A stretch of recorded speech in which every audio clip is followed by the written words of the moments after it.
Excellent. Alright guys, let's get to that same positioning. Don, can I grab you again?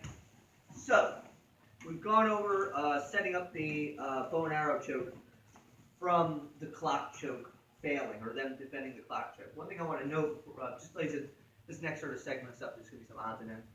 If I prefer the bow and arrow choke, now, well, let me know this.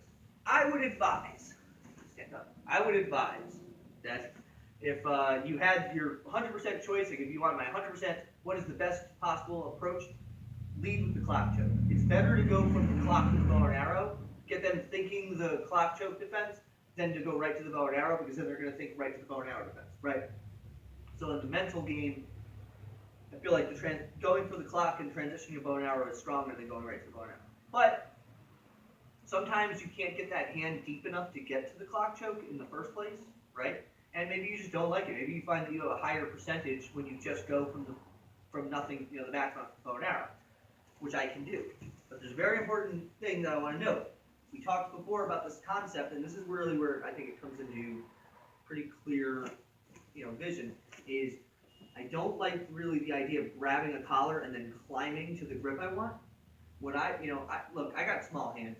I got small, weak hands, frankly, and for years, I did not really have effective collar chokes and all this. My first sort of like early white, blue, and early purple belt, really.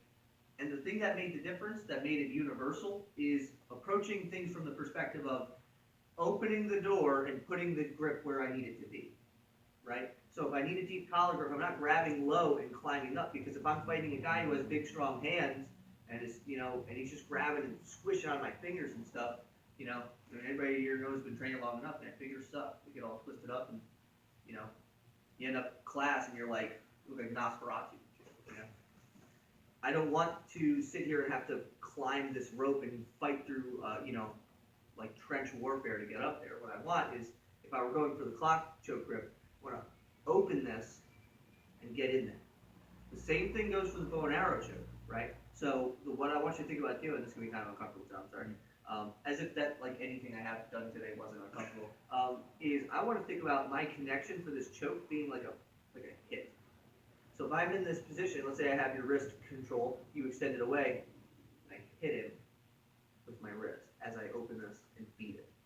I get right here. From here, the transition, I reach for the leg, kick, and I transition right to it. So it's right there. I just kind of changed the angle. From here, it's the same finish. So that's basically them that's like the clock choke without them trying to defend the clock choke. Exactly. Right? And I mean, truth be told, it's like if they try to do a basic back mount escape, like let's say I don't have the clock choke and you just, you know how like we've been doing it where you try to get your back to the floor? Mm-hmm. So let's say you go for that. It's like we're here. Boom, you start trying to get out. Go ahead. Right. Like I can get right to that. Now that transition's a little hairier. I have a cleaner way to get to that we'll go into later on. But just basic understanding that that rotation to the bow and arrow, I'll show you all this in a second, that rotation of the bow and arrow is pretty much there at all times. But the big thing I want to emphasize, let me get you back in front of me, is that when I'm getting this collar grip, I'm not like grabbing low and trying to climb up. What I want to open it, and then I want to feed it to my hand. I'm opening the door and I'm closing the door with the same hand. You guys see that? That's the adjustment, right? So again, I'm not grabbing and then trying to like all this bullshit, because he's going to grab my hands, right? Mm-hmm. But it's like, even if you grab my hands at this point, if you're going to grab my hands, it's like, I'm still going to feed that grip, right? So that's the first major thing I want to talk about. It's just like getting the grip and just making that adjustment to the position right away. Another thing I want to mention is that there's a little bit of flexibility in how I finish this choke. So let me get you down. So here, and here. Number one is that, actually let's turn so they'll see this end. Number one is some people, like I personally, I think this is the strongest. I think pushing down as my counter pressure is the best possible finishing scenario. Another option you have, maybe you feel like you don't have the mobility, is I'm going to put my knee behind their back and finish that way. So kind of press it into the back of them. So kind of similar to the clock choke, right? We're getting backward pressure instead of downward pressure. Another thing people will do sometimes is they'll put this knee behind them. I don't find that to be accessible, to be honest with you, but it's an option. And then the last sort of adjustments we can make, let's say we go to the standard one though. I like to go to the guard. You doing okay down there? Alright, I'll loosen up on the grip. Is I can go to the pant leg. I think this is the best because I have the most range of motion and it's the easiest to get. I feel like it's not the tightest, right? The tightest, so let me get actually this choke kind of tight. The tightest is underhooking the leg. But sometimes I can't underhook that leg. Like, go ahead and keep that leg heavy on the mat, like right on the floor. It's like, I might not be able to pick that thing up. The pant leg, I feel like, is always pretty much universally accessible and has very similar the amount of ability to torque. But let's say he's keeping that leg away from me and I can't get a hold of it. I'm going to grab the blade of the wrist. You can get here. It's the same principle. Feet down, get the same finish. Just grab the blade of it. Not as much torque as the pant leg. But Does it make that shoulder uncomfortable? you could theoretically, I mean, well, we're going to go into that. That's like a whole thing. But that blade of hand control, yes. But we'll talk about that at a later date. One last thing I want to note, let me grab you one more time, and then I'll grab Jimmy and show you all this stuff, is, and probably maybe the coolest part about this bow and arrow choke, is this choke doesn't give a fuck about your defenses. Like, this choke does not care. Because if I'm here, boom, I get here, and let's say that he gets, like, his left hand inside between my wrist, it's like, dude, you will still finish this choke. No, it's gonna break the hand. Yeah, if their hand is in there. The best defenses don't get in that position in the first Do not get in that position. Well, the best defense against chokes is always fight the knuckles. That is like the way you beat chokes.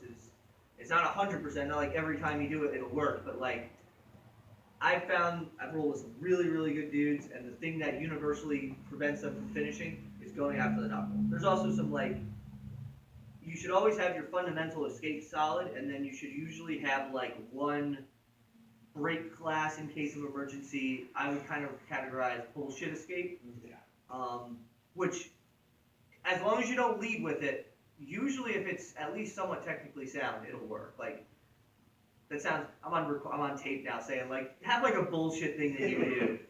But, The bench press from bonds. yeah, I'll show you guys what I'm talking about in a second. So Jimmy, let me grab you. So just to go over all that stuff. So number one, I'm in the back mount here. So number one is if I want to get to this grip and I don't want to go through all the trouble of going to the clock choke, maybe I don't feel like I can get deep enough. He might be keeping his elbow kind of pinned tight to his body, so it might be hard for me to open this up wide. So what I'm going to do is open it up, and then I'm going to punch it to my hand. It's almost like I'm hitting his neck. Catch that, and then my adjustment is going to be that same thing. I'm rotating and kicking his armpit, getting the pant leg, and then getting for my finish. Okay. Additionally, if he starts trying to escape out to the like that standard back mount escape where he's putting his back on the floor, right? I can get that grip. Get here. Again, there's a smoother set of transitions we can do to get to that, but it is basically accessible. So 1, 2, just kind of noting some of the variations we can play with this. I have my grip. I can put my knee behind him. If I feel like maybe I can't get that leg over his shoulder or something, I can put my knee behind him and do that same, just like pressure in. I don't like it as much, but, you know, it's what people dig in. And then finally, as far as like these minor adjustments, it's good to understand that like basically the best thing I can get is an underhook of the leg, right? But let's say he's kicking that leg hard and I cannot lift it up, the pant leg, I would say is the next. And then if let's say he kicks that leg away from me and I can't reach it, catch the blade of the wrist or hand, and my pressure, I'm sorry, Jim. No, you're good. My pressure is almost like lifting his elbow up, almost like I'm trying to make his elbow touch his head. Like that, okay? Yeah. And then that last note is, let me get you one more time, Jim, I'm sorry. I'm here, and let's say in the process of getting this grip, he got like his hand inside, right? It's like, it does not matter, I will still get that choke. Does that make sense, guys? Yeah. Excellent. Let's partner up, play around with those ideas, then we'll go ahead and move on. All right. 1, 2, 3.